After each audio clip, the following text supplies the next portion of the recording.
Okay, hello everyone. I hope you have heard questions. This session is to answer questions. I'm not going to present any new material.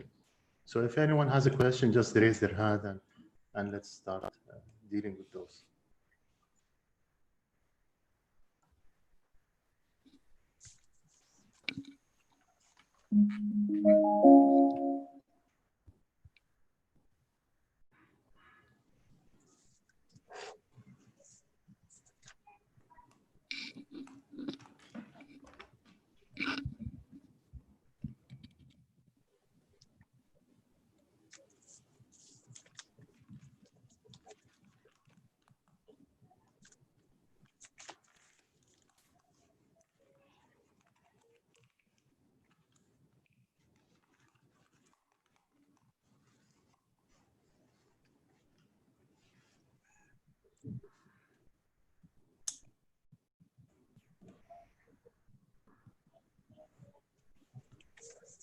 Okay, so there are no questions. Should we end the session?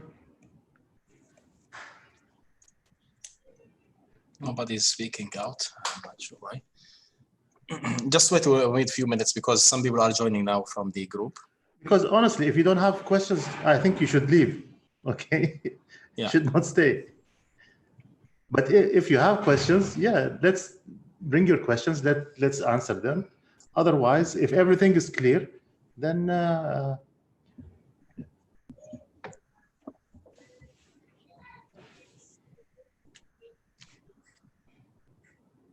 just give me 5 minutes على الجروب, but then we could end it if no questions.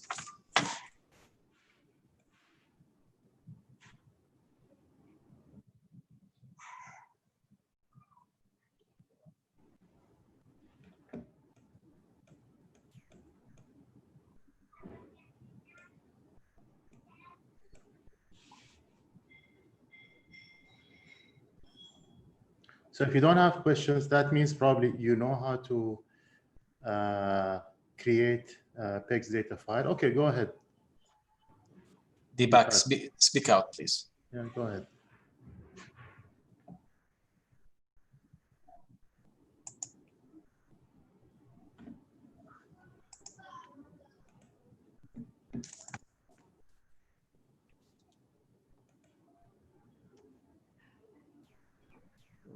Bilal Hussein is Hello? asking, please. Yes, Deepak, speak. Hello, can you hear me?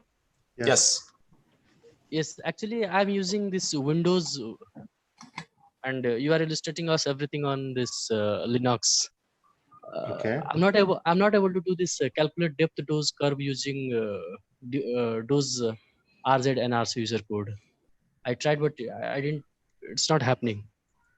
You have a problem then. Windows. No, it Sorry? should work. It should work. You have a problem then, either in the input file or in the config. I mean, can you compile? Did you look at the errors? Did you try to run it and did you see the errors? If you want, you can share your screen, run it, and we will look at it. Okay. No, I did not took screenshots. Most probably tomorrow I'll share that. Yeah, I mean, don't bring something that it did not work, because it should work. Yeah, we tried it in Windows. It works fine. I have no issues with Windows. It's straightforward, nothing there. But if it did not work, as Dr. Wamid mentioned, just show up the error message that you are getting. Maybe we could assist you and make it a successful compilation for you. Okay, thank you. So Bilal Hussein is asking, please teach us something about the source tab, RBeam, and plot options. I've tried varying the RBeam. It gives different output every time. Okay, this is in the chat. Yes. Okay, let me open the chat.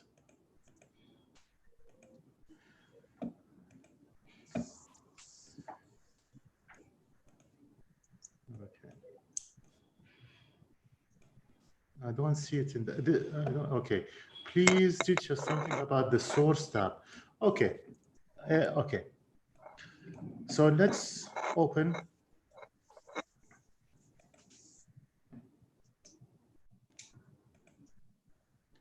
Okay, let me share it.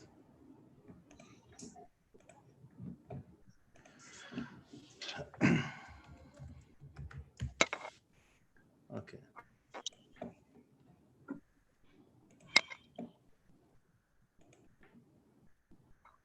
So this stuff is for tomorrow, not for today. Okay. Okay. So okay.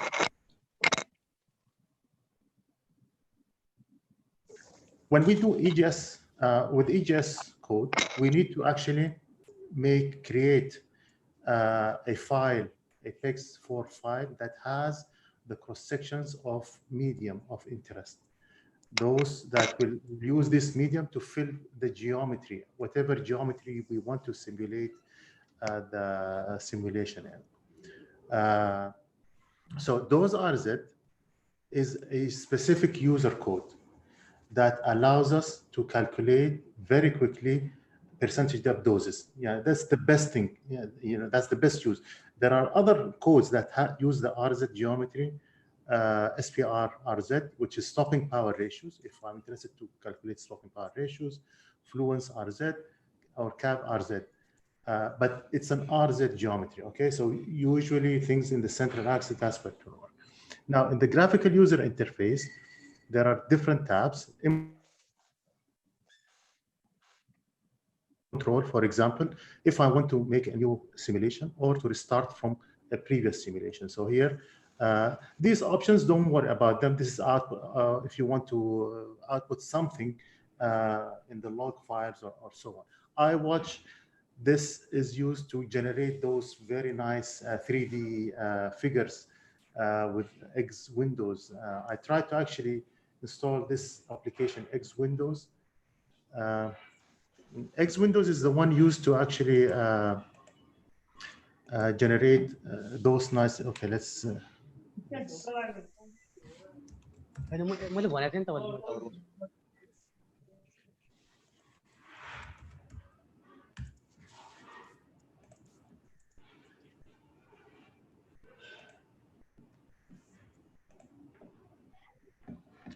If we look at the beam, you see this figure here.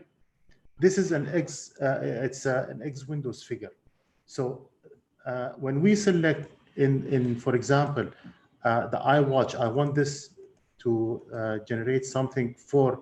Sorry, it's in the iWatch. The graph or interactions. This basically will generate a file that you can load in this application called X Windows, which you don't have in your computer installed, to produce to make these nice figures. Okay, but so Monte Carlo, this is just to control the number of histories, what's the amount of CPU you're going to allow the simulations to run. Usually the maximum I put statistical accuracy. You can actually design your code when it does the simulation. If you get a certain statistical uncertainty of, let's say, 1%, then you actually give the code then will not continue doing simulations because that's what you asked. So usually I always put it to 0 because I control the statistical uncertainty by the number of histories. That's what I do. Okay. Geometry, we went through this last time. The source now, there are a few sources that are available because when we do the transport, you need to have your source of radiation. So the source, for example, could be like here. This is a parallel beam incident from the front. So imagine we have a target. Let's try to draw something. Okay. So imagine we have our target like this. Okay, and now we are going to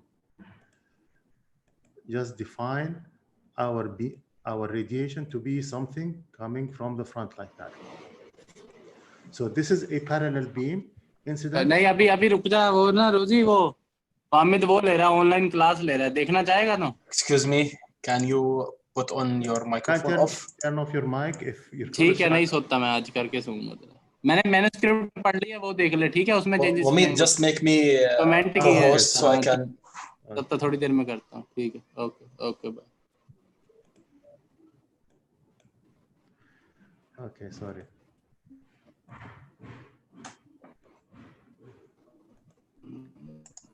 Singh, you've disturbed us, by the way. Okay, so okay, so parallel beam incident from the front is just a beam. So this is the arrow of the beam, and I have, this is my geometry. Okay, now here I'm defining, okay, this is a beam with a radius. So this could mean, so the R beam is basically what's the radius of my beam. Is it going to hit only on a single place, or you want it to hit radius with the radius here is 5 centimeters. Okay, these are directions. So these are the, because sometimes you would like to actually have your field coming this way. You want it to be incident at an angle. This is how you control the angle of the beam. But we want everything like in this direction to be in the Z direction, in the negative direction. Oh, sorry, in the Z is positive downwards. So these are the cosine of the angles. So cosine of 0 is 1, while this direction is always going to be perpendicular to X and Y. That's why the cosines are 0. I don't want this beam. I want another beam. Clear our drawing. Okay, so let's draw something else. So this is my phantom. Okay, now let's look at other options. So this is source 0. Now source 1 is basically, I want a point source incident from the front. So then we are going to specify, for example, we have a point at a certain distance at 5 centimeter. Okay, so this distance from the point to the surface beginning of my phantom is 5 centimeter, but it has a radius. Since it has a radius, then you're going to have a field with diverging field like that. The previous one everything was parallel, but now with this source, it's diverging. Okay, so you define what's the radius, and distance is the distance of the source to the surface of your phantom. Okay, then we have other sources. Source 2 is a broad parallel beam from, okay, I cannot read the rest from here, but this is the point. I mean, you have to, most of the time, we probably just need the parallel beam, maybe a diverging beam. You will see this in the future. But for example, let's go to help here. Actually, I don't think they list the source numbers, the help of the source numbers. But maybe in the GUI, okay, let's try.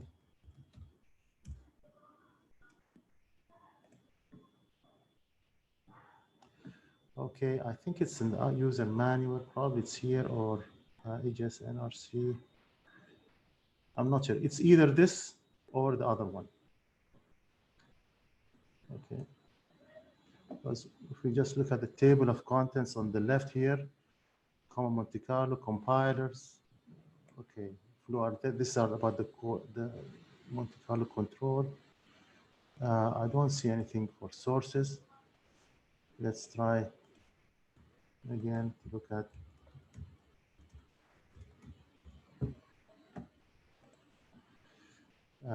That was the, okay, I'm not using this one.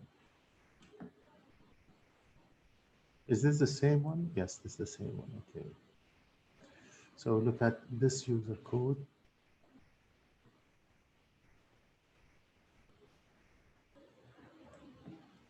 Okay, the source tab, okay. Okay, they don't list actually the sources here. Maybe it's in the previous one. Maybe I missed it. It should be somewhere here. Those are Z, parallel.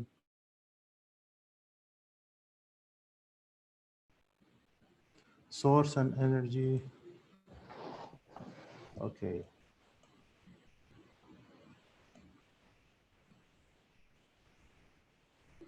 Okay, so these are the sources. Source 0 is a parallel beam with radius, and these are the angle, direction angle, cosine of the direction. 1 is a point source. We'll explain this one. 2 is a broad parallel beam from the front, basically a one-dimensional calculation. I don't know what this actually means, but probably that it means that if your phantom is 10 centimeter wide, then just the 10 centimeter. I think this is what it means.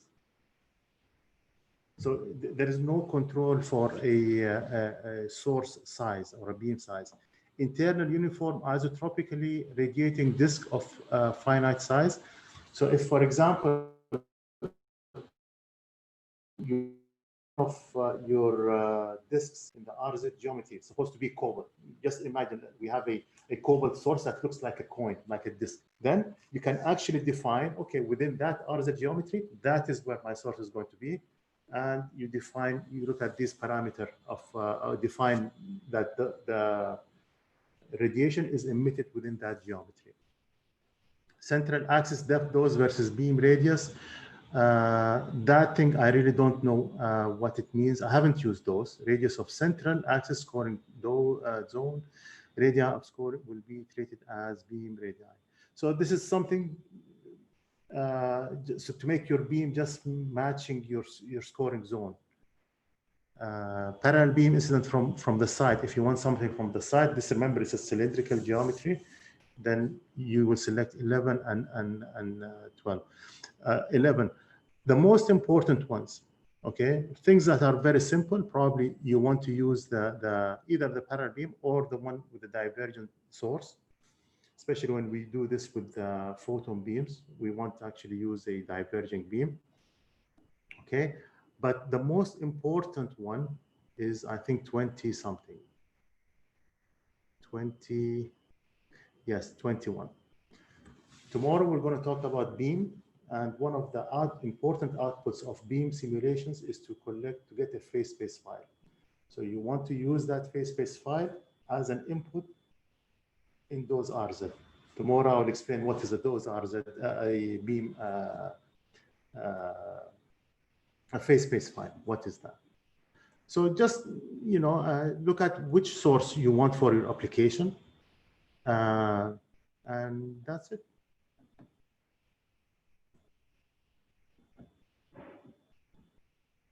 So what else?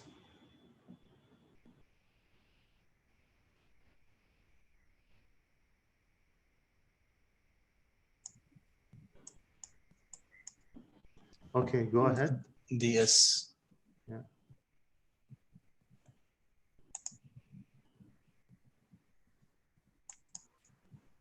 Hello. Yes. Can we do the exercise once again? The last exercise you have given to us. Which exercise? The PD curve. How to plot PD curve. Did you do it? No, I tried, but I'm not able to plot the graph actually. Just plotting the graph, that was the problem? Yes. In yes, Windows, yes. you have a Windows application? Yes. Okay. You use Windows? Yes. Okay. Okay. If you use Windows, then let me.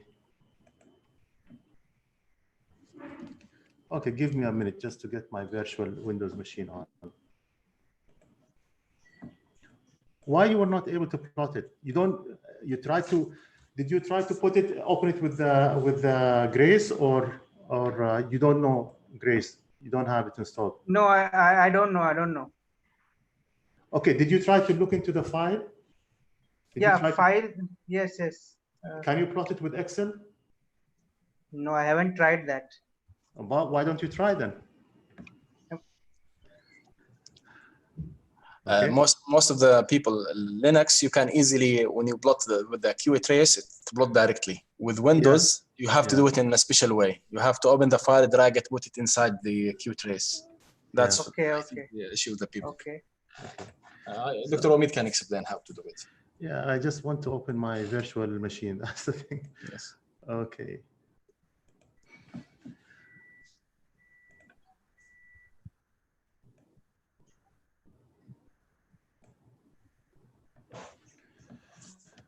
Okay.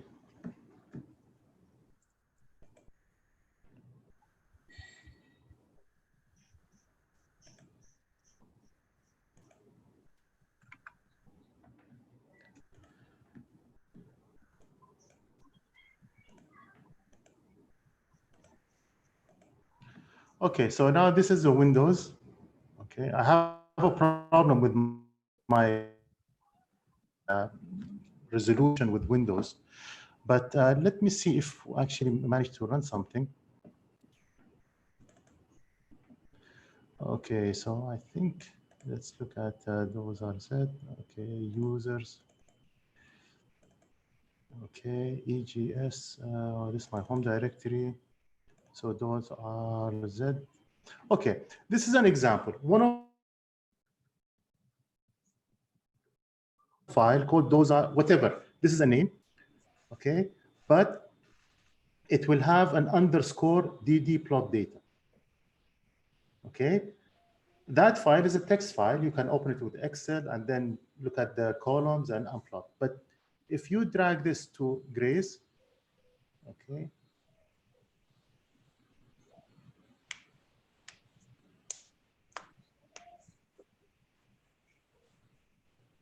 It's a plot. so now this is with Grace. It grabbed the file and it did the plot.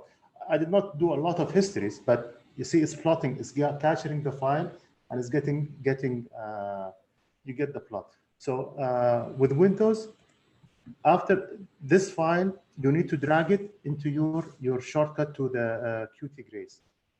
With Linux, I think it's just a command xmgr and it will open. Okay? Okay, okay, thank you, thank you. Okay, so look at the file with underscore DD. That is your depth dose. Okay? Okay, You drag it into your Grace shortcut and it should work. okay, So thank you. inside the Grace, you have a folder called bin. Inside the bin, you will find the qatrace.exe file. So just make a shortcut with this into your desktop and drag this file, as Dr. Wamid showed you, inside the Qt trace, sorry, and then you have the file plotted for you. Yeah. If you installed it, you will find it actually in your program files. Okay. If you install Qt Grace, you will find it in, and then like what Bilal said, there is a bin file, and at the end here, this is the Qt Grace, the application. So what I've done, I've just dragged it and made a shortcut on my desktop for this okay, how to create a shortcut. Okay. Right click, but then create a shortcut. Okay, you can right click. Okay. You're Windows experts. Okay. But anyway, I did this. I have a shortcut anyway. Yes. So here I can just create a shortcut and then put the shortcut on the desktop. Exactly. So then I drag it and that's fine. Yeah. Okay. Someone is asking, when I plot Qt Grace, it adds uncertainty column to it. How do I remove that? Which uncertainty? Yeah, well, that's by default.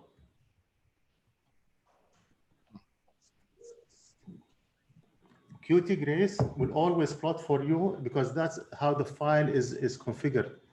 The output file. Let me go back to Linux.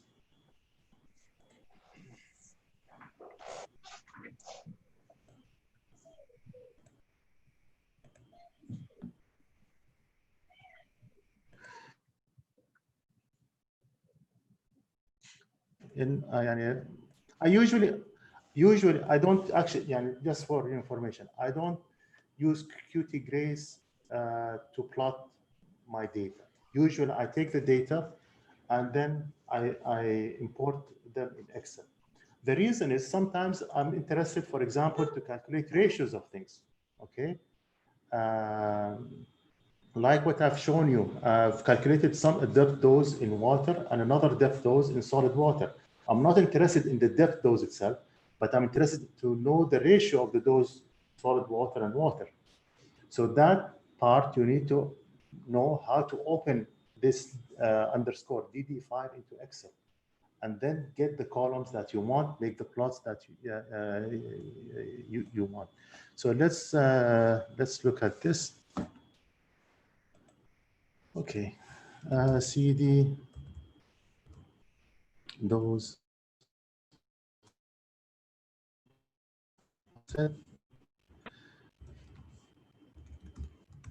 Max. Okay. This is a file, I think. I don't know why it's not here.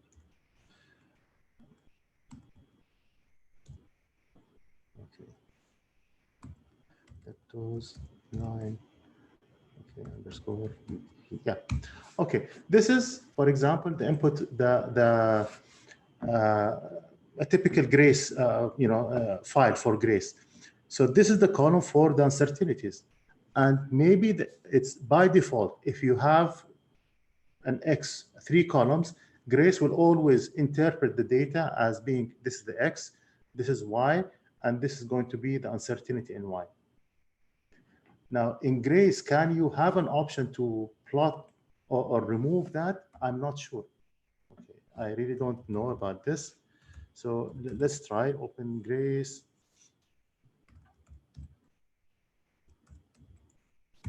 Maybe there is, maybe there is not.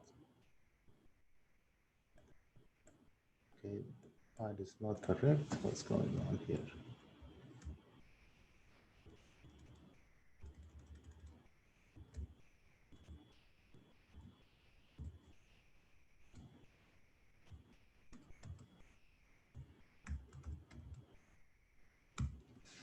Okay. That is something you have to figure out, honestly. So here in the data, in the plot, is there something that don't plot the uncertainties, plot the uncertainties, I read plot appearance? Maybe there is something there that you can trigger this to be on or off.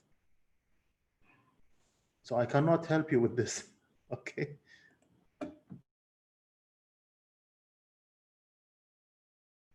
That is not an EGS issue, that's a Grace issue.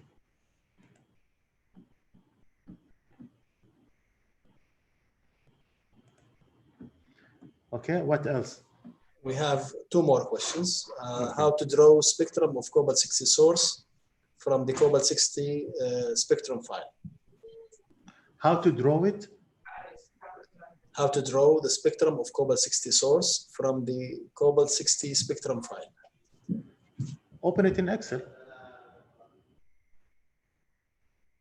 So if you go to it's a text file, right? CD, I think it's in we have them EGS, and then hen house, and then we have these are spectra. Okay, CD, let's go to NRC. I think this is a list of spectra files. So let's look at the cobalt. Okay, so cobalt, this is the energy. The first line is just a text, just information about the data. 27 is the number of energies or bins. This is, I think, the minimum. But this is the interesting part. So we have this is the energy, and this is the fluence of it. Okay, and we should find at the end. So at 1.175, we have very high number. And this is for 1.335, we also have a very high number. So you can plot that in Excel. How to generate it, that's a different story. If he's interested in how to generate a spectrum for a cobalt unit, that's when you do beam simulation. Okay, we have 3 more questions. Please explain planar IZ and radial IX in a plot control and RAD plot data file, how to generate it. No, let's look at, okay, let's do one by one. So the plot control, okay.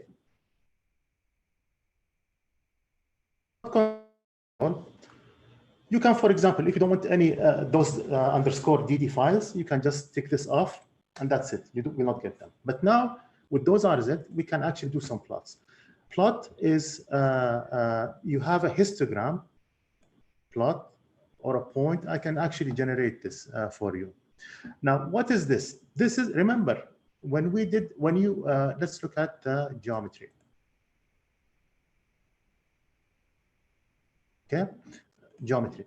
So in this template, remember the geometry, they had how many radius? So we had one, that's an inner, and then we have a ring, 2, 3, 4. So we have 5 regions, right, of R. So these are 5. And then on the x-axis, we have the slabs, we have 60. Okay, so now when we go to the plot control, so basically here, 1 means I want you to plot the data, all the data in radial IX, on radial number 1. So it will go and look at the dose in each of these regions where R, the zone, R zone is 1, and it will plot that. And that's what we need for a PDD curve. Now 2, if I put 2, then it's going to collect the data on the next region, not in the inner one, on the next one, and then it will plot the doses. That does not represent a PDD. Okay, if you want to plot it for whatever reason, that's fine. But that is not what a PDD represents. It's not on the central axis. It's on this outer, the next outer ring or zone. So we can put this up to 5 because I have 5 radial zones. Okay, so the planar is okay. I want to actually calculate. I want to plot the dose across the radial zones. That means I have to specify which planar zone I want to plot. So think of it of a profile. Although this is not a profile, it's not an axis ratio because these are radial zones. So here 10. That means let's go to the RZ geometry. So the RZ geometry, 1 R1 means it will only plot the data across this here, which is the central axis.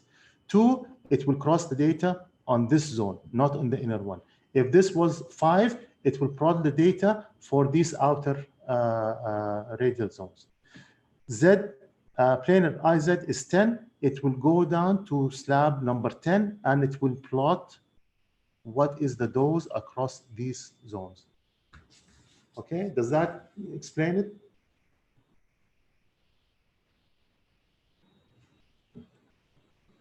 Okay, so if we run this simulation, let's run it.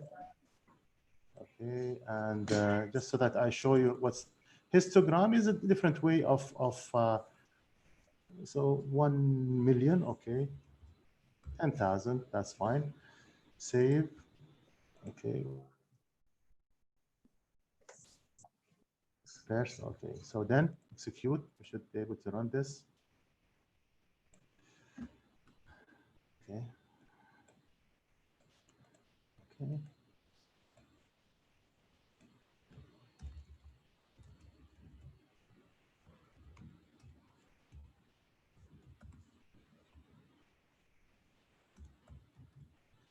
Brace, and then we have those RZ template underscore PD plot data. Okay, so when we put the histogram, it does it like this. This is a histogram plot. Okay, I don't like it because I like to do my plotting in Excel, and then this becomes a bit annoying. I like to just get the dose to a single voxel. But a lot of the papers, you know, they actually prefer to do the histogram plotting, and that is fine. So that you control it from plot control. So here, just make it as point, and then or both. If you want, you can do both. So let's save this, okay, and execute again. By the way, I can restart. I don't need to do it from the. I mean, let's run it.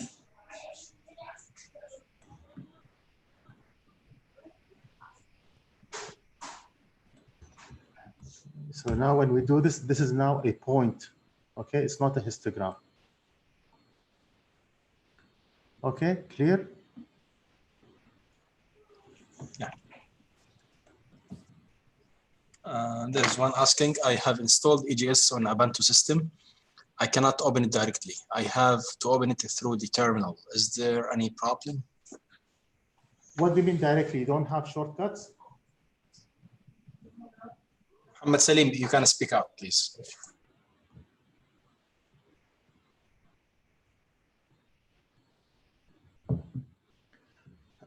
Try to type this command. For example, EGS _ input RZ on the terminal and hit enter. This should open. If it did not open, that means the graphical user interfaces were not installed or not compiled in your system. You should follow what I have, the video for the installation on Ubuntu. So if you're saying EGS runs, fine. The GUIs do not run. That's a different issue. But if the GUIs are okay, they run, maybe you don't have the shortcuts. Maybe you did not click on when you installed the EGS. There is something you have to click so that it creates the shortcuts on the desktop. So maybe they were not created. That's fine. I really don't know how to create them from the terminal. So here is the EGS. Can I share my screen? Yeah, go ahead. ممكن اشوف حاجه بتليفونك عشان عايز اشوف الميل سريع عايز اشوف بتاعتي مش حسن. بس في مشي واحد بس في مشي واحد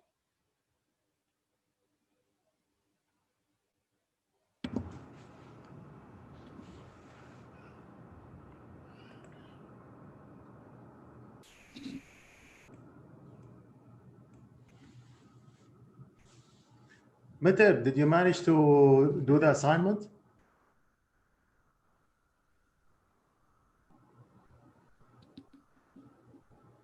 Hello?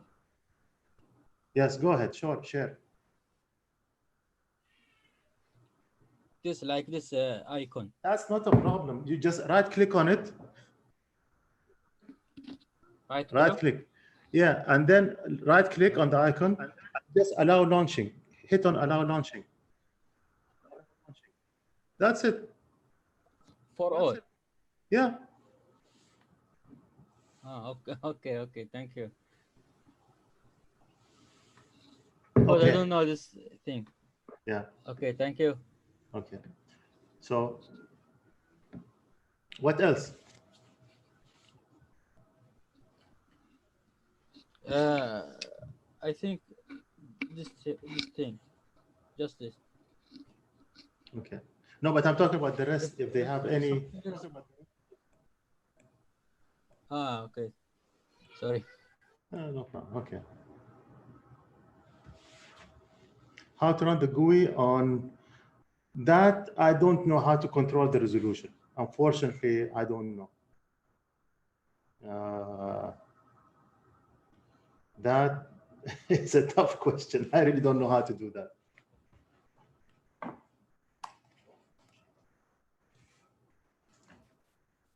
There is a question, how to define the physical dimension of the Cobalt 60 source?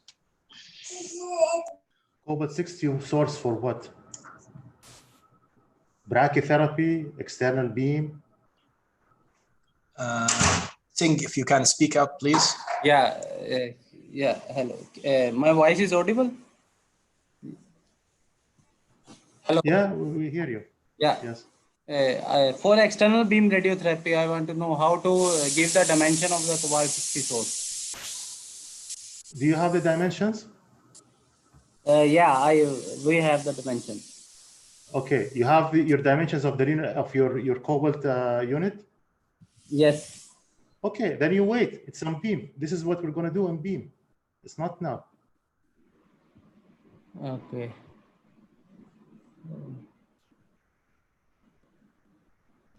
So that is a beam simulation. It's okay. That's different.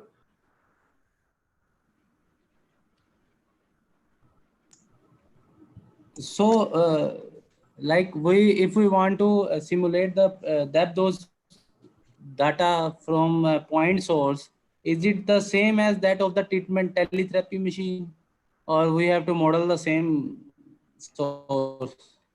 this is okay. I think for depth dose, maybe it's not going to be different. But what's going to be different is probably the profiles, the penumbra. These things will be different. But this is actually something you're going to tell us. So when you do, for example, when you do a beam simulation, when you model your cobalt system, okay, with beam, and then you use that to generate a PDD, you can compare the PDD that is generated from a spectrum file, for example, that cobalt-6 spectrum, or for a monoenergetic beam. And then you're going to actually tell us, look, if you want a PDD, this is fine, but maybe in the build-up region, there are differences because we don't have these electrons coming from the treatment head. These are valid questions. And I'm here to show you actually how to use Monte Carlo to answer such questions. Okay. I have another question. Today I have tried with do the parallel computing, parallel simulation using this EXB command in Linux. So I am facing some problem like it is asking configuration file like x86_64-unknown-linux- is not found. So actually, my system, Linux system, the configuration file is linux-x64.config. Think we did not hear you. There were a lot of interruption in your sound. Yeah. Okay. Okay. I'm typing in. If you can type it, please, it will be better because we cannot hear you. We cannot hear you. There is some issue with your sound.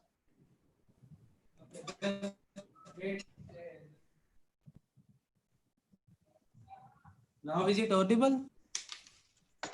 Speak, please. Hello. Yeah. I today tried the EXB command in Linux.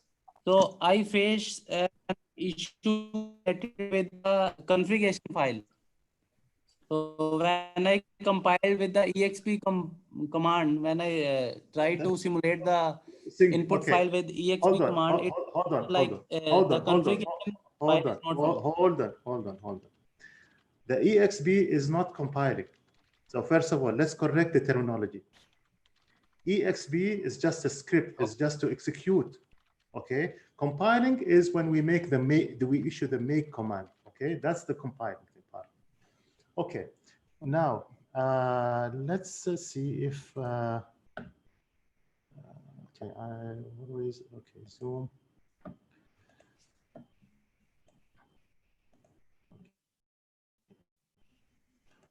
Just for those who are interested, I will just show you something.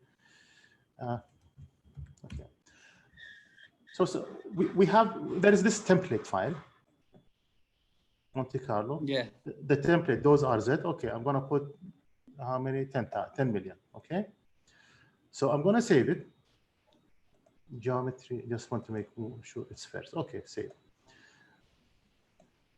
To do parallel processing, there are two ways. One is you can hit the execute and you click on batch. And then you say, okay, I want to split this job into, let's say, 8 or 4 or whatever, depending on the number of cores you have. You could do more than what you need or less, but it makes sense to just make the splitting the same number of your cores. So now, but you could do it also from the command line. So here, the command is EXB. And then this is dosrznrc is just the executable. It's the user code or something. This is always how we can, like, for example, I can launch actually a simulation. This, by the way, this command is just for Linux. For Windows, it does not work, just for information. So this is the code, EX dosrznrc, and then the input file, which was those template. And then the PEX data file. So the PEX data file, I think Phantom will work. Okay. So when I execute, see that execute, this is what happens. It will start to actually do the calculation. Okay. If you do it, the problem when you do it this way is if I close my terminal, okay, look here on the right. I actually installed this so that you can see one of my CPUs now, it's CPU 7, is actually running. But I have 8 cores. 7 cores are doing nothing. But CPU 7, you see, it's actually doing all the simulation. Now, if you, okay, it submits exactly the same calculation, but now I can actually close the terminal. I can log out from the system. It's in the background. And now this is being done in which it's being done now in CPU 5. Okay, it's being done here. Okay, so this is the nice thing about Linux. The exb command is it does it in the background. Okay, I can close the terminal and open it back again. Still, this is still running. You see CPU 5, the calculation. I can log off actually, but not turn off the computer, but log off. Someone else can log in. That is fine. Okay, but if I use the ex command only, that is it's actually attached to the terminal. It's not. So now I can kill this. Okay. Right. Okay. So I stopped it. Killing it is I'm stopping this command. Now everything is fine. So let's go back. Those are okay. So the command we used is this, but now I wanted to actually to split it into, let's say 4, or in my case, I want to split it into 8 cores. So what I add is P equals to 8. When I do this, look what happens to the right, on the right, on this. Now, the 10 million is split. So, and it's being done on all 8 cores. So essentially, an 8-hour simulation on a single core can be done in 1 hour using 8 cores. This is why I think if you are serious in wanting to do Monte Carlo simulations, the problem with Windows is you cannot do parallel processing. Okay. That's the problem. You need to, even if you, for example, have a virtual machine on top of your Windows and install Linux, in my opinion, that is better, because you can then do parallel processing, and because tomorrow we're going to see with beam simulations, the simulations might not be that efficient, and you know, it can take time. You need maybe on my 8 cores, okay, maybe I need a 1-day simulation. So imagine if you to get just a decent number of particles that I'm interested in. So if you're going to do this on a single core, that's a week. You just and no one can afford to keep a computer running for a week doing nothing, especially a Windows computer where you're checking your emails and so on and so on. Okay, so check this thing that it's not found. It's not a problem, but as long as you see these. Okay, the job submitted, job submitted, job submitted. That means they're running. You can always, after you do this, you hit, you see, I have here 8 calculations. Executable code. Okay. There is another one. So XOS view, if you like, that's also another one. Visual. Okay, let me just make it with the.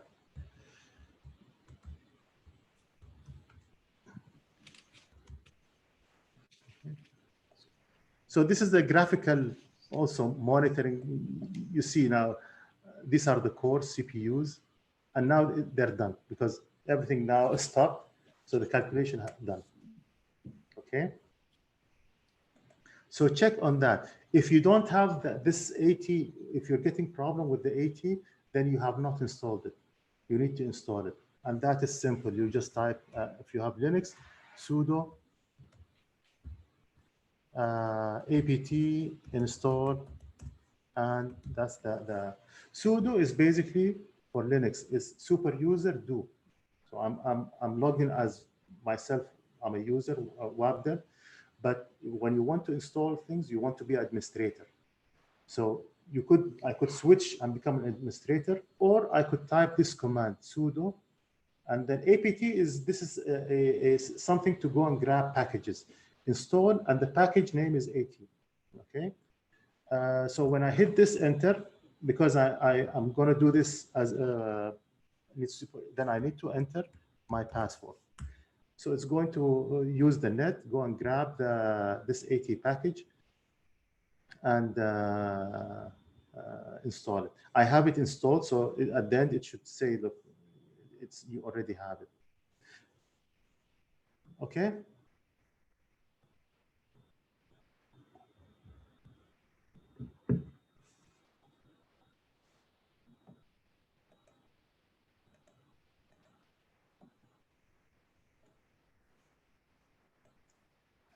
There is one question. I'm able to plot the percentage dose for various geometries, but the variance or uncertainty is very high, even with 10 million histories. He has a problem with the input file, probably.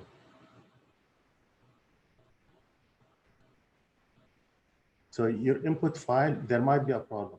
If you want to share it with us, do it now. Bilal Hussein, please share it with us now if you have it.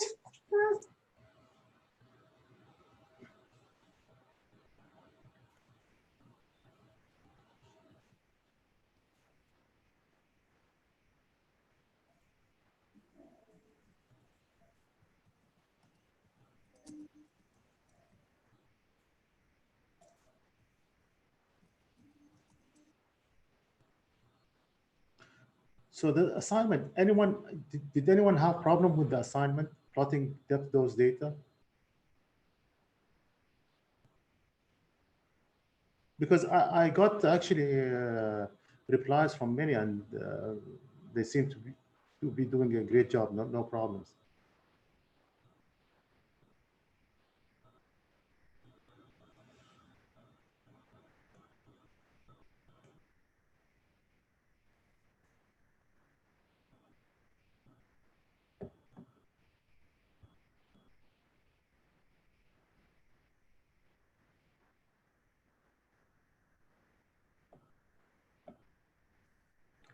Okay. We have another question from Singh. How to interrupt in between parallel processing of simulation through the EXP command. How to interrupt? Yes. Okay. What does he mean by how to interrupt? Singh, please speak out if you can. And Bilal Hussein, he said he will share it. When we... Yes, go ahead. I want to know that when we execute the EXB command for the parallel processing, then in the meanwhile we want to interrupt that parallel processing. How can we do that? You want to kill it, you mean? Just stop it? Yes. So this is what I've done. I showed you just in front of you. I use stop, right? And there, okay, let's run a simulation. Let's run a simulation. So here, for example,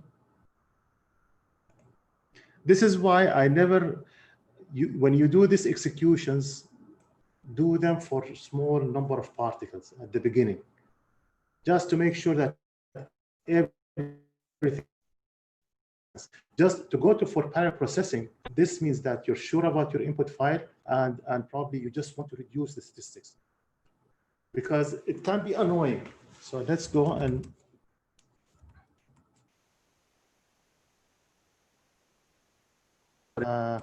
EXB, let's launch the same template, and then we have phantom P equals to 8. Okay, so now I hope this is clear. EXB is just something standard, it's just a script. Okay, dosrz is the code that I'm going to execute, and then the third one is the input file, and this one is the PEGS file. The PEGS file has the data for the material, and that you generate with EGS GUI. And P equals to 8 is just like now, if I do 4, I will have it here on 4 cores only.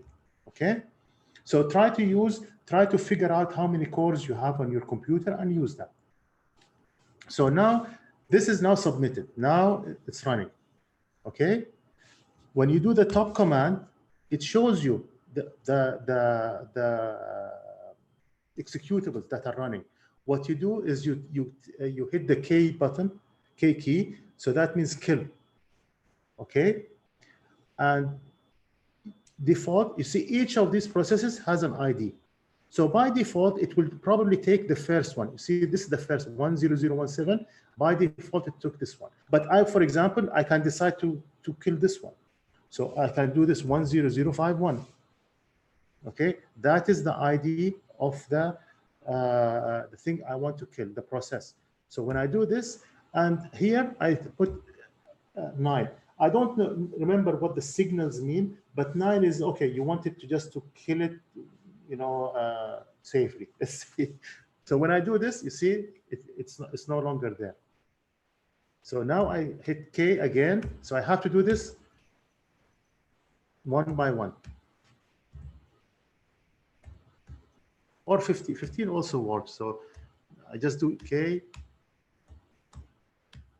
Okay. And then we have, and this is the last one. Okay. Clear? Okay. Okay. Once you want to quit, you hit the Yeah. Q button. On here, you just type, click on the Q button, Q key, and you quit. Okay. Okay.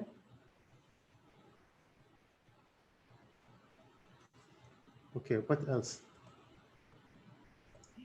Any more questions? Can you please explain the syntax of exb command again? Okay.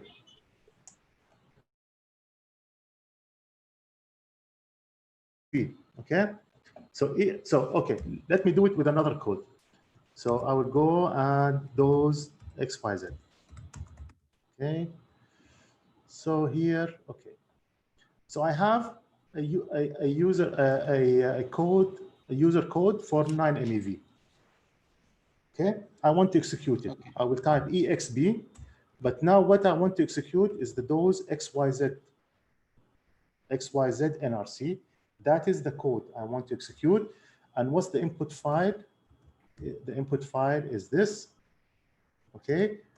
Then the PEGS file, phantom. That's what my PEGS file name is. And then P equals to, because I have 8 cores. When I do this, so now it is running. There is also another H top. This is another one. You see the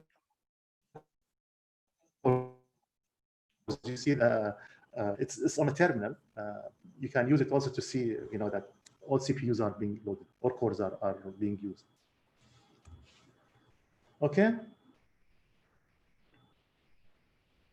But this works for Linux. Windows, to launch it from the text, from the It's very command line, it's different.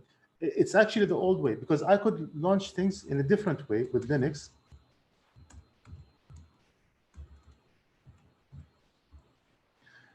So there in Linux, I can actually type the code first, and then I put -i. -i means, okay, it's a parameter. The next thing is an input file. So I can say, okay, now we have 9 MeV water. And then I'll put -p. P defines the PEGS file. Okay, so this works with Windows. If you go to the command line and you type this in Windows, it's going to work. Okay.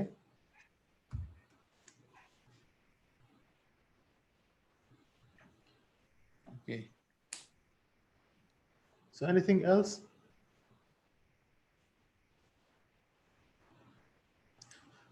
Okay, let's do a small exercise. Since people are shy, they don't want to answer, or really, I wanted to hear from people who struggled, you know, just to do a calculation. I could not do this. I got this error message, and so on. But I don't see that. Okay. Let's just finish today with an exercise. MeV electron beam. Let's start with something. Okay. So let's open the dose EGS input. That's what I'm going to look. Tomorrow we'll do the dose RZ, dose XYZ. So here, when I open this graphical user interface, then I want to use the user code dose RZ because I'm interested in calculating doses, dose distributions, or PDDs. I don't want to calculate stopping powers, or I don't want to calculate fluence, or cavity RZ is something specific for chambers. Most of the time, most of you will be actually doing it for dose RZ. So the first thing I'm going to do, I'm going to call it a name. So I'm going to say, I want to call this diff dose. Let's do 6 MeV, 9. Let's do 12 MeV, 12 MeV electrons. We're going to do 12 MeV electrons, and I want to do it in a material, in a medium. I'm going to call that water, for example. Okay, it's good as a good practice, as I said before, to actually name your file in a way that you can immediately tell from the file name what does it represent. Okay, we can change this here, depth dose. We can say change this to the template, and this in water due to 9 MeV. But this is a title. That information is not going to appear to you until you open the file. That's why I like to actually use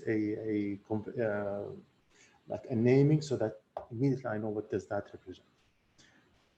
Now, the PEGS data file is the file that you have generated with the material or medium that you're interested in. Now, these PEGS data files, some of them, they come by default in the hen house that is part of the installation EGS. But if you have made your own PEGS data file, then you should switch this to, I want to look for PEGS data file in my home area. And there, when I click on, I actually have in my home area. Okay, so I happen to know this is something I've used, Phantom. It has the material water, one of the medium inside that Phantom. Okay, and I'm going to save. Try to always, as a good practice, try to save. Okay. So now it's saved it. I have an input file saved with that name. The next step, so we go one tab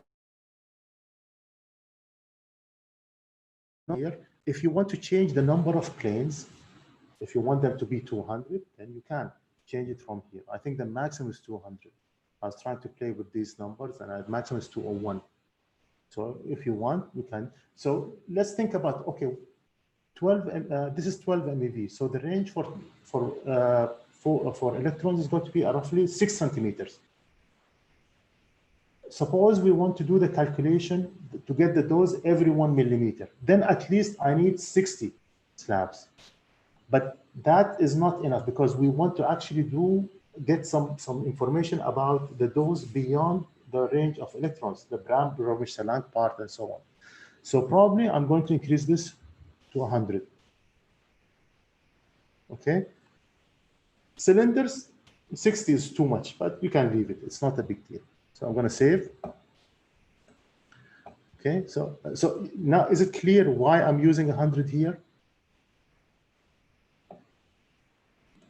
Just by yes or no, tell me, clear or not clear?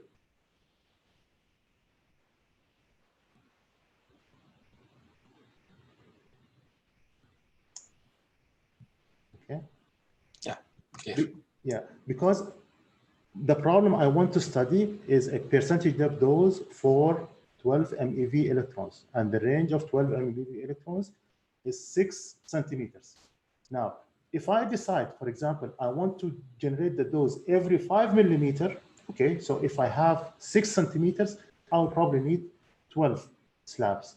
So 60 is going to be more than enough, and that's fine.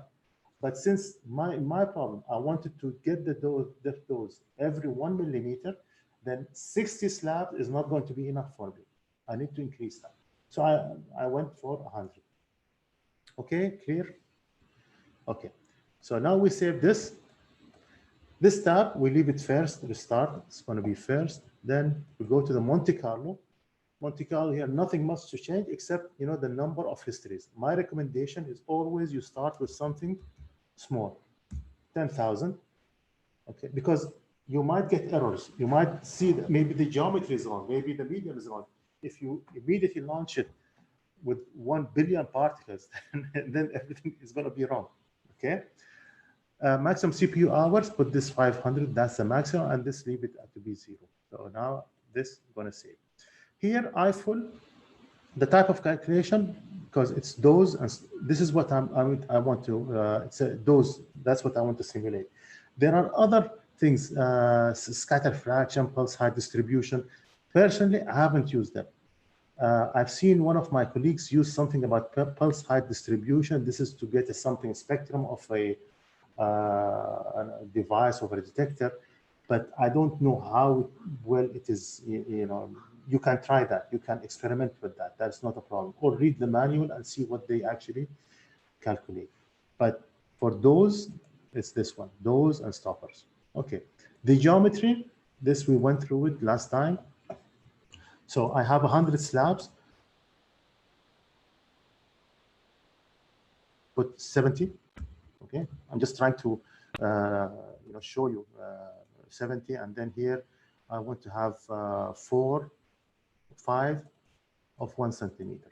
Okay, so I'm using, although I said my maximum number of slabs that I want is 100, but actually I'm using 75. 70 times 0.1, that gives me a 7 centimeter. So this is, I have 0.1. Think of the solid water slabs. Imagine if you have 70 of those. You're putting them, then the total thickness that you have is going to be 7 centimeters. And then I have 5 slabs of 1 centimeter. So the overall thickness is going to be, so we have 7 plus 5, that's going to be 12 centimeter.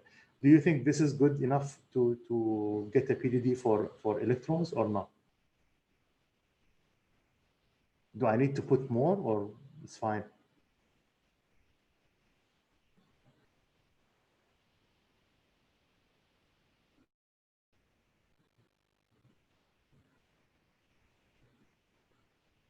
No one wants to answer this.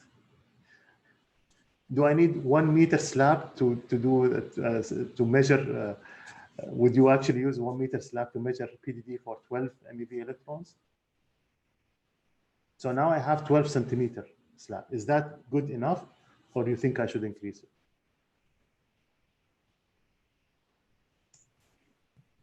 You have to answer yes, it's enough. Okay. Because I'm not looking at the chat. I'm looking at the yes or no on the participants. So if they answer, that's okay, fine.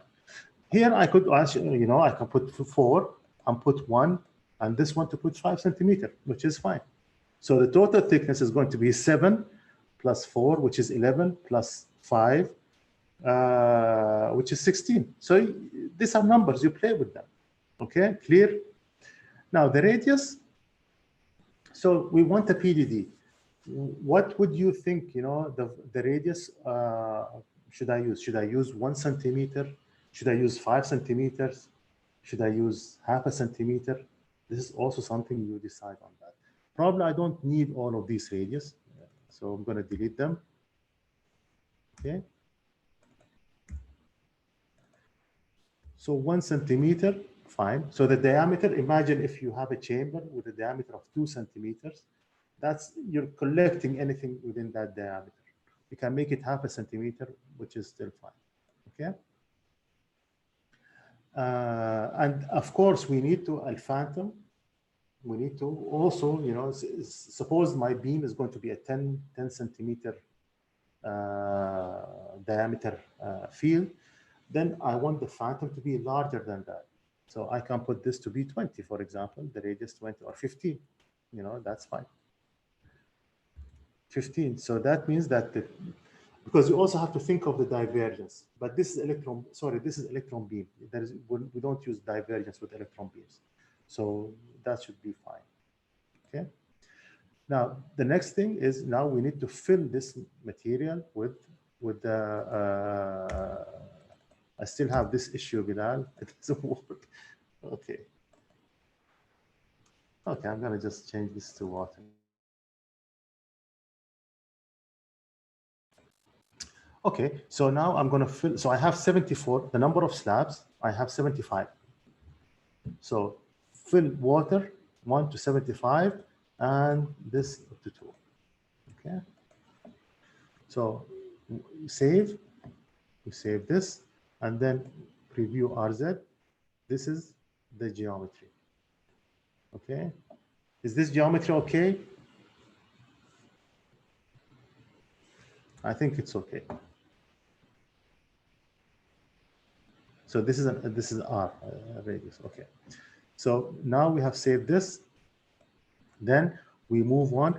You see, these tabs are not available because these are probably available with other RZ codes. So the capital, I think it's, if you use the cav RZ, this one will be available. Okay, and so on. Okay, so this is not available. It's not part of the those RZ input. You don't need that.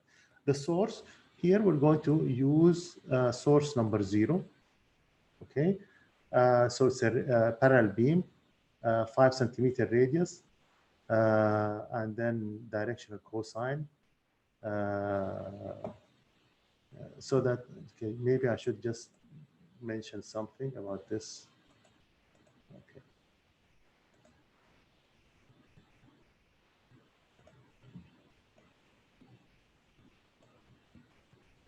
Okay. So I'm going to try my best to explain this. Okay. So by convention, the positive Z axis is in this direction. Let me put the arrow. So this is the positive X. Okay. And then we have the positive X and we have something like the positive Y. Okay. The source, so the direction of the beam, I want it to be in this direction. Let me select another color. I want it to be in this direction, okay? So this direction is parallel to the positive Z axis, but perpendicular to the X and perpendicular to the Y, okay? So the angle is 90, so cosine of 90 is 0. So the UN is basically the cosine of the angle between the direction of my beam and the x-axis, positive x-axis. So since it's 90, the cosine is 0. And for this one, y, it's also going to be 0. But for z, the cosine of 0 is 1. That's why we put 1. If I want this to be, suppose I want my beam to be coming at an angle that is like this, then you have to figure, okay, what is the cosine, let's say, of 45, okay, 0.707 or something like this. 1 over square root of 2. You have to figure, because then this angle, so it depends. Suppose it's this is the x-axis, then this is the angle of my, then this is the angle. It's this angle here, okay? That's the angle between my beam and the positive x-axis. We have to, that's 135. When that's the cosine, we need to get the cosine. Now with the y-axis, probably it's perpendicular, so then it's going to be 0. And for the z-axis, again, you define also it's going to be this angle here. Okay. So anyway, for our purpose, we want something perpendicular, directly, shooting down. Then, okay. Okay, what's the incident particle? So this is the beam direction. I've defined it, but what is actually that beam? So we can select to be photon, positron, electron. Let's actually, one could actually do an electron and a positron. And let's see if there is a difference between the two PDDs or not. Okay, so we're going to do electrons. That is the particle I want to simulate. What's the energy of the particle? Okay, I can, it's 12 MeV. So the energy is 12 MeV. Okay, if I have a spectrum, then I would select spectrum and then go and grab the spectrum file that we have seen in this today. But this monoenergetic, we're going to put 12. Then transport, so we're going to save this. Okay. Transport parameter. This is the physics part. And remember, I told you EGS went through a lot of development.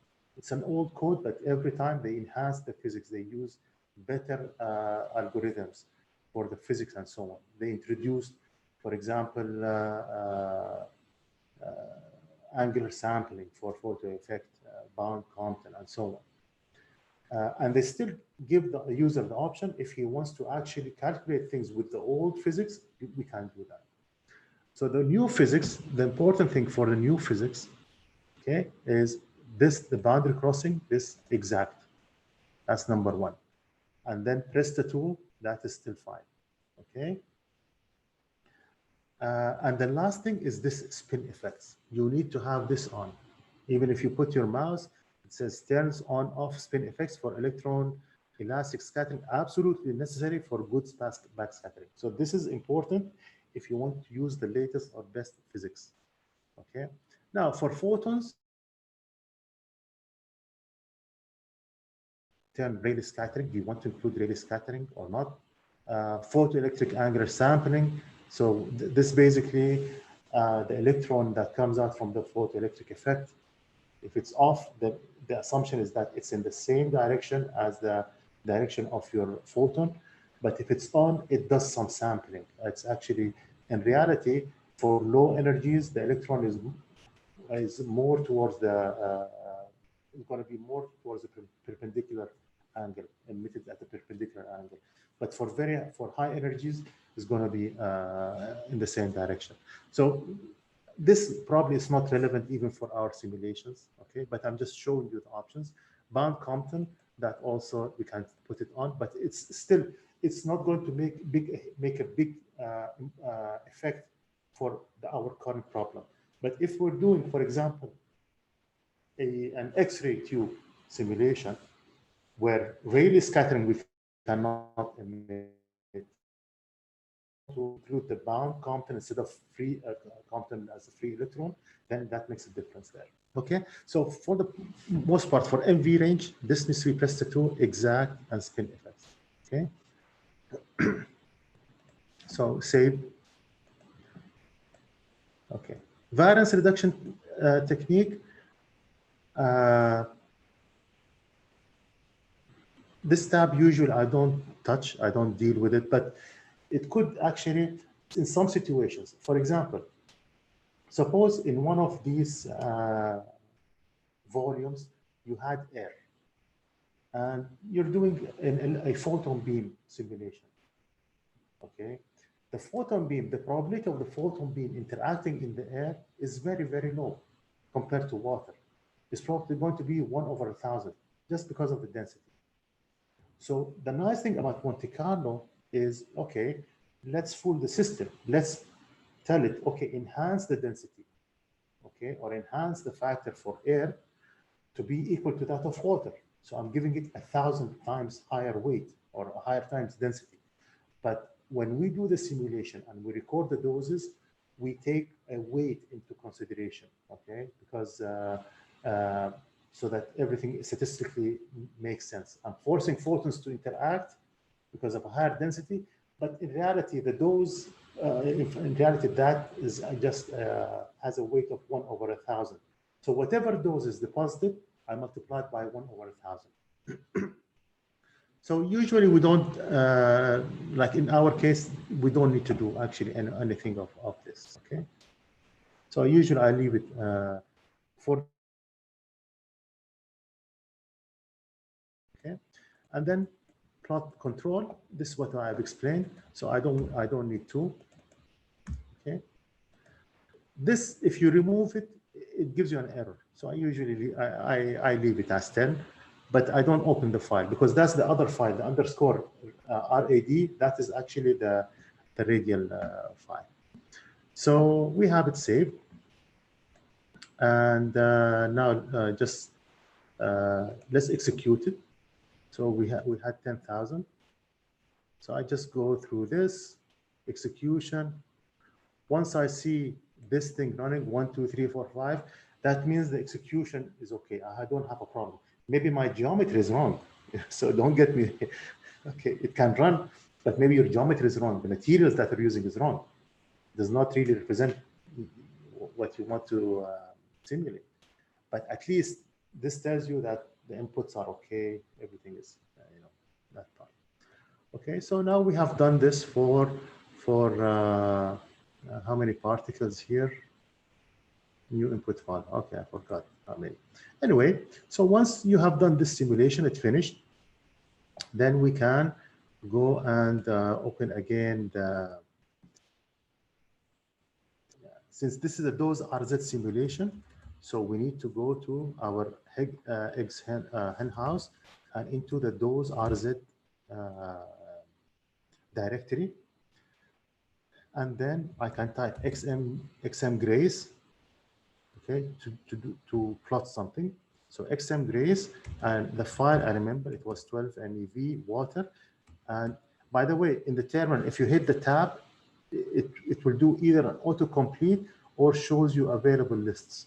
So this is the depth dose file that I want. This is the radial file. That's the one for it's plotting radial. Okay, if you want to see that, this is how it looks like. Okay, I don't know if this plot is interesting to anyone, but that's it. Okay, it shows you the dose. This is the dose central axis. Okay, and this is the dose at, so it's taking, remember we had 15 diameter, and in the middle we had 1. So I think it's plotting something in the center of that region. But this is not the interesting curve that we're looking for. So usually I'm going to change this and depth dose. Okay, this is the curve we're probably interested in. Okay. That is the curve. So I'm getting the dose, and this is the standard deviation. So there is no harm now to actually. So now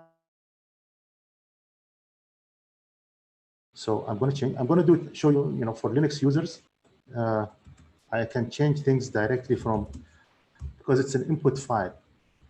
So the iris start, remember, first, restart, and so on and so on. So I'm going to leave it first. Okay, but the number of histories, instead of 10,000, I'm going to change this to 100,000.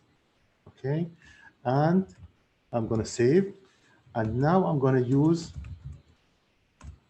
the power of parallel processing.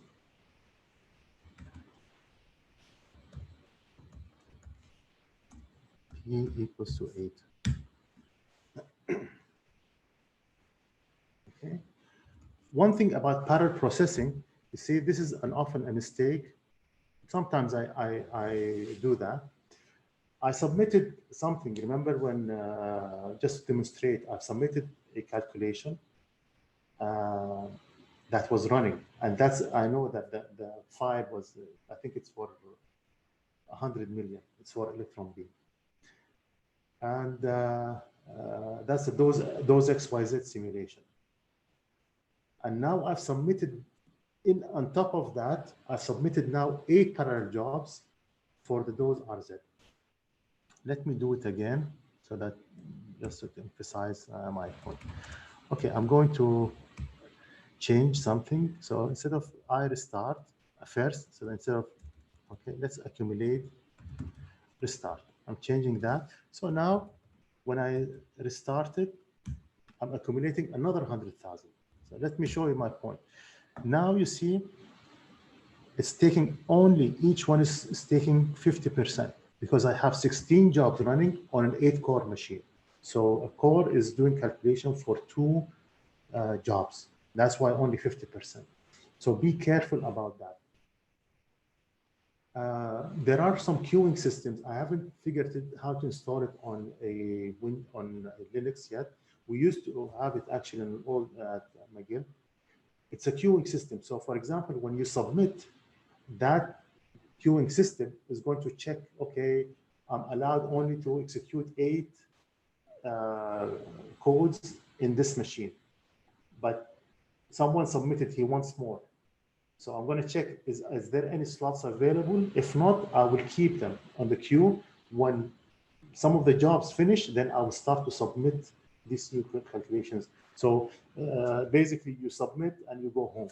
Then the system will take care of that. Okay, so now when I look at exam grace, okay, now the so this is now 300,000 articles. This is the statistics are getting better and better, and the range is probably around 6. We're getting something RP around 6. More. Okay, a few things just to show you. This also is available on Windows. Okay, so this is the code that we have submitted, the 12 MeV water. So when I see the tab, okay, what do I get? I get, when you do parallel processing, you will get always the W1, W2, W3 until 8. Because basically what the system did is it took your original input file, it duplicated into this W1, W2, W3, and changed the seed. Remember, when you change the seed, it's like a different experiment. It changed the seed for each one, and then submitted the calculation. Okay, now for each one, okay, let's look at W1. Okay, so there is an exlist file, xlog, and the x data is the data. So let's look at that. Okay. Oops.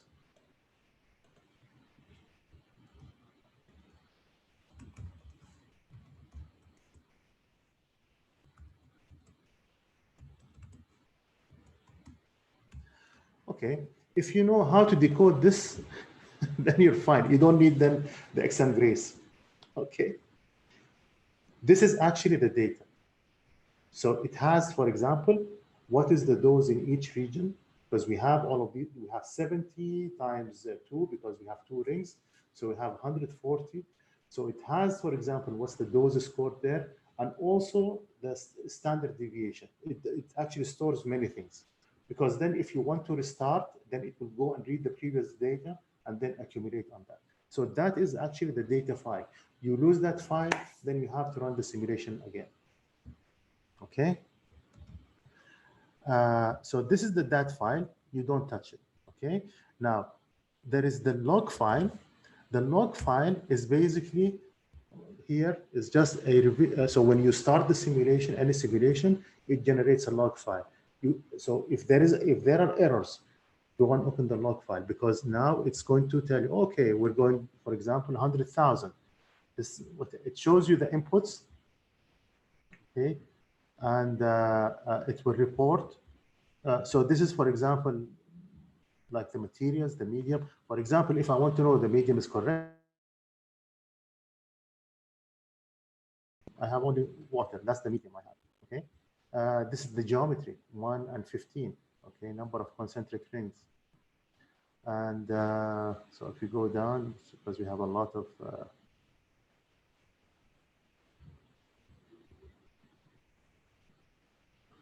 okay, and then on source, it will show you, okay, what's the source that we're using, 0, 1, or. So here is then, yeah,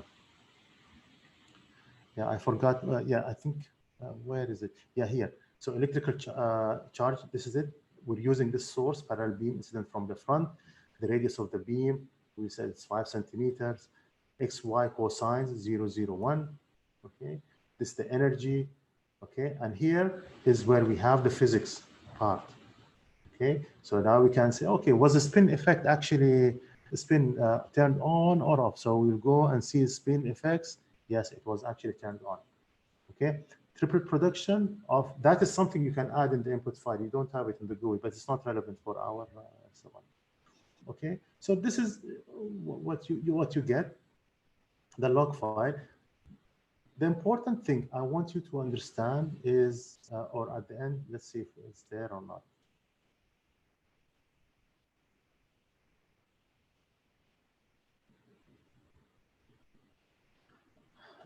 Okay, this is the elapsed time is 37.4 seconds. And the simulation was for 100,000. So you start to say, okay, 100,000, but that was on an 8-core. So we had a splitting. So that is probably around 12,000 per. The W1 actually did only 12,000. So you start to say, okay, it takes about, to simulate 10,000, we needed half a minute. So if I want to start making 10 million, how many minutes do I need?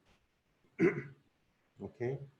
If I want 1 billion, how many minutes do I need? This is how you can estimate, for example, the amount of time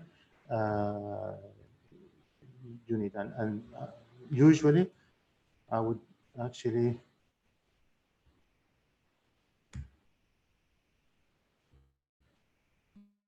so here, this is some of the analysis I do actually before submitting, just putting 10 million, 1 billion. So I'll just put, let's do the number of, I will not do parallel processing first. This is 100,000. Let's do 1 million. Just, okay. And now we can do Z. We have those 12 MeV Phantom. I'm not doing parallel processing. I'm just launching it on here. So we'll just have to wait a little bit. Any questions so far?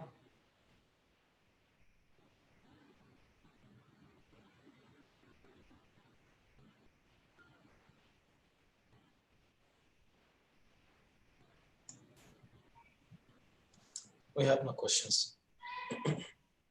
Clear? Clear to everyone? It seems fine. Okay. Yeah. Okay, maybe that's too much. Okay, I'm gonna cancel it. I'm going to make 100,000. Let's do 100,000.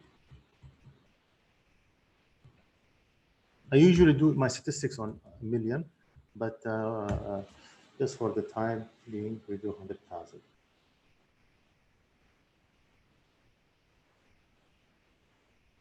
Even this one, this is going to take a bit of time because we said we usually get, okay, it's 10,000 per half a minute per 10,000. So let's change this. Let's do 10,000.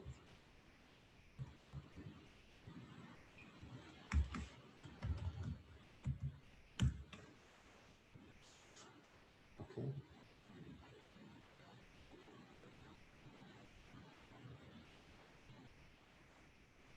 So I do a short run first to see everything is running, no problems. Then I do a million so that then just to get some, because the important thing I want is here, 14 seconds, or there is something actually before the end, this here. It will tell me, okay, CPU time per history, it's that one. This is the number of histories I can actually simulate per hour, roughly. We're talking about roughly. So for this input and so on, I can do 2.5 million per hour. Now, if I want to do a 10 million, that means I need 4 hours. Okay, but since I have 8 cores, I can do this 4 hours. I can do it in 30 minutes, 10 million. Then you can estimate, okay, how many do I need to do 1 billion? Okay, that's probably like 16 hours, whatever. And you can make the, like if you're at work, you launch the simulation, from the next day, it's done, finished. Okay. This is the same also for those XYZ. It's the same principle. You look at, you do the input, you do a first initial submission. Errors usually to be in the log file. Yeah, so the log file, I showed you the log file. There is one more thing, is the list file. The list file is the results. Okay, so this is the list file. After the simulation is done, it will generate this list file. So here is a summary. This is the physics the ons and off for the physics. Okay, you have done this, the maximum to run, this is the maximum to analyze. Okay, this is your incident charge, kinetic energy. It's like a summary of everything.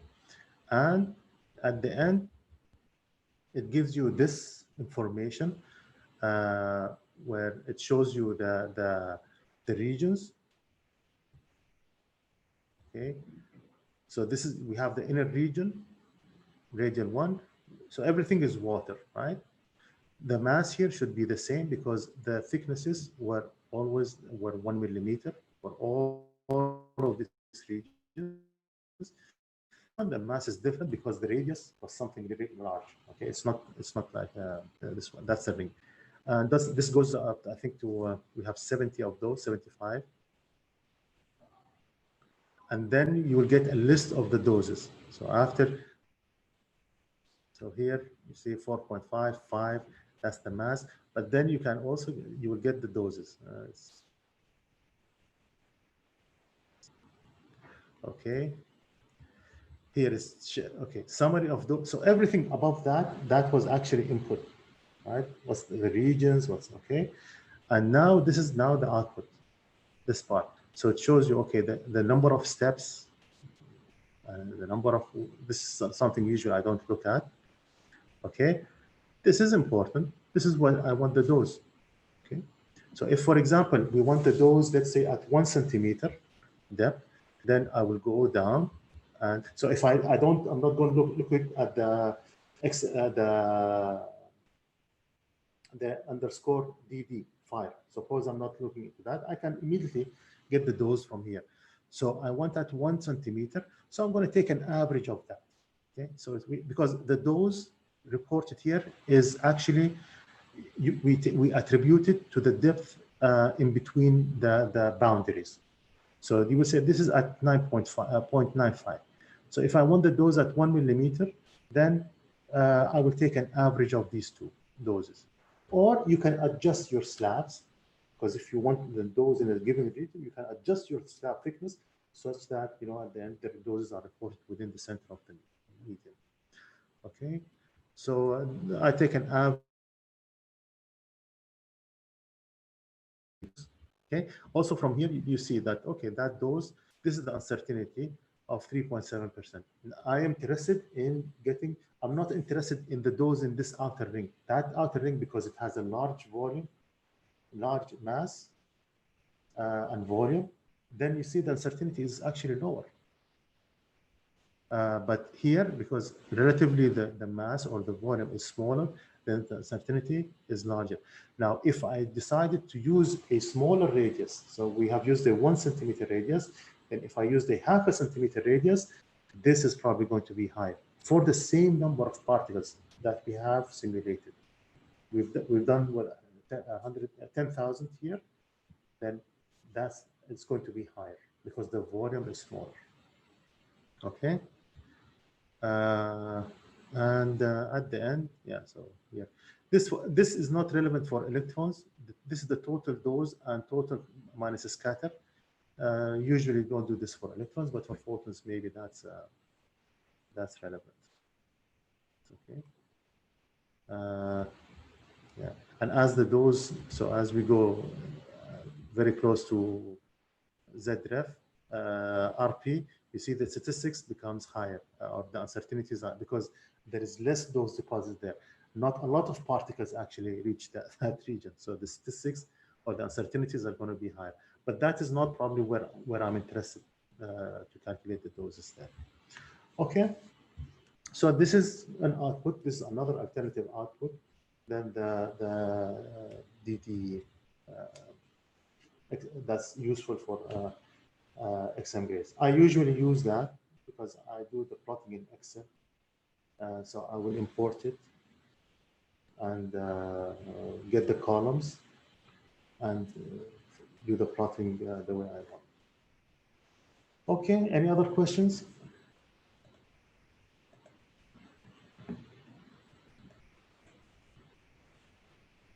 Okay, so what's the, yeah. No more questions. I don't see No anybody. more questions? Okay. Yeah. Okay. So tomorrow we're going to finish those XYZ and we're going to start BEAM. BEAM is a very important topic and you're not going to get it from the first time.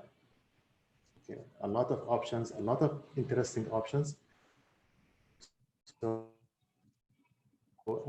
I encourage you is really try to do these simulations, try to run, because I don't want to someone coming back and how do you do those RZ? How do you do those XYZ? We need to move forward. So at least try to do these simulations. My intention today was if there was an error that you're getting, okay, I want to fix that.